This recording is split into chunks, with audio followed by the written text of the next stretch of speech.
मला उपमुख्याध्यापक बनण्याची संधी दिली म्हणून मी सर्व गुरुजनांचे आभार मानते।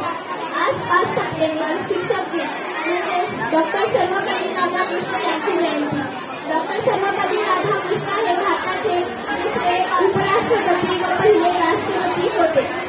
डॉक्टर सर्वपल्ली राधाकृष्णन यांच्या जन्मदिवसाच्या निमित्ताने शिक्षकांप्रती सन्मान प्रकट करण्यासाठी हा दिवस साजरा केला जातो। आपल्या जीवनात शिक्षकांचे खरोखरच खूपच महत्त्व आहे। शिक्षक जर नसेल तर आपण आपल्या आयुष्याची कल्पनाही करू शकत नाही। शिक्षक आपल्याला घडवण्याचे काम करतात, आपले आयुष्य सुधारण्याचे काम करतात, आपल्यातील एक वाईट गुण काढून ते आपल्याला चांगला माणूस बनवण्याचा प्रयत्न करीत